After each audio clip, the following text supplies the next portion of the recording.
Assalamu alaikum wa rahmatullahi wa barakatuh. Akkamii nagaa keessanii fayyaan keessan akkamii hordoftoota ooliyaadhi OR.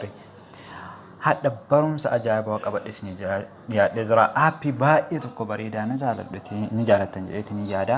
San dura maal gootu as dhuftanii YouTube kadhu kana keessanii seentu jechuudha. Haala kana yoo inni isinii baase dhuftanii bakka sarchii kana biratti ooliyaad OR jettanii ni barreessitu jechuudha. Fama ooliyaad OR jettanii akkana yoo barreessan haala kanaan isinii baasaa jechuudha. Dhuftanii viidiyoo kana jala ni tuttuu jechuudha.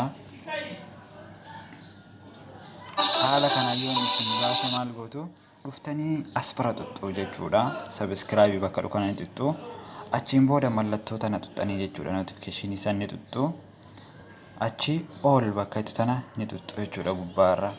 Haala kanaan barumsa isiniif gadhiisu hundi isaayyuu isiniif gahaa. Likes ni gootu, shares ni gootu jechuudha. Kuno as bira isinii kaa jechuudha. As bira dhuftanii tuttanii jechuudha. Waan isinii gadhiisu hunda linkii aappii barbaadan achi bira tuttanii haala kanaan isinii baasa. Achi dhuftanii bakka kana tuttuu jechuudha. Bakka amala salphaadhaan waan barbaade isinii fiduu danda'a. Daawulood godhattaniitiin itti fayyadamuu dandeettu. Hordoftooti kiyaa kuno as biratti bakka daawulood dhukana argaa jirtanii miti as bira tuttanii jennaan daawulood isiniif ta'a. Haga barumsa biraatii walitti deebinuuf nagaara naaf tura.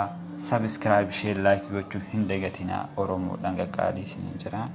Nagaara naaf tura haga barumsa biraatii.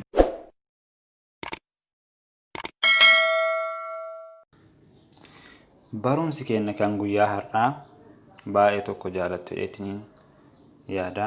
Barumsa baay'ee gaarii tokko aappii kana waliin ilaalaa jechuudha. Aappicha kana jechuudha kun akka waliin argaa jirru kana. Aappiin kun TV irratti wanta daawwattan hunda asirraan daawwachuu dandeettu. Mana keessan teettanii bilbila keessaniin akka barbaadanitti ispoortii garagaraa taphoota barbaadan ka akka laaligaa Premier League Seeriyaa akka barbaadan hunda mana keessan teettanii bilbila keessa irraa laaluu ni dandeettu jechuudha. Kafaltii tokko malee. Kanaaf baay'ee tokko bareedaa ni jaalattu jedhanii yaada. Fiilmii garagaraa, akshinii waan garagaraa waan barbaadan hunda akka TV irraa ilaaltanii asirraa ilaaluu dandeettu jechuudha. Mee fakkeenyaaf wajjin haa ilaallu jechuudha. Aappichi sun isa kana. Kuno haala kanaan isinii banaa jechuudha. Aappichi kun haala kanaan isinii banaa jechuudha. Waan barbaadan jechuudha. Chaanaalii onnaa garagaraa isinii banaa. Mee fakkeenyaaf ispoortii jedhu kanarratti iyyuu haadha itiin ilaaluu fakkeenyaaf. Kuno akkanatti onnaa isaa guutuu wajjin naa baasaa jira jechuudha. Akkuma TV irraa sanitti jechuudha. Fakkeenyaaf mee gadhaa ilaalu tokko isaa.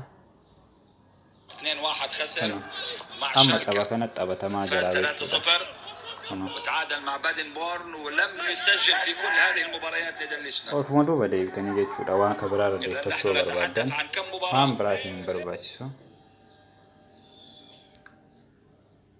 حالا كنام مستاقالة ديفما كنو آلا كنان كبربادن اكنف كفيدا كيساني إرا ديبتني تنين فيلاتشوني دنديتو جيتشودا كفيدا كيساني kan barbaadan jechuudha. Kanatti mee kana irratti amma taphni kan mudhataa jiru ammaaf kana jechuudha. Irra deebiidha. Kanaaf waan barbaadan asirraa akka inni taraa jiruun isin dabarsuu danda'a. Aappii baay'ee bareedaa tokko ni jaalattu.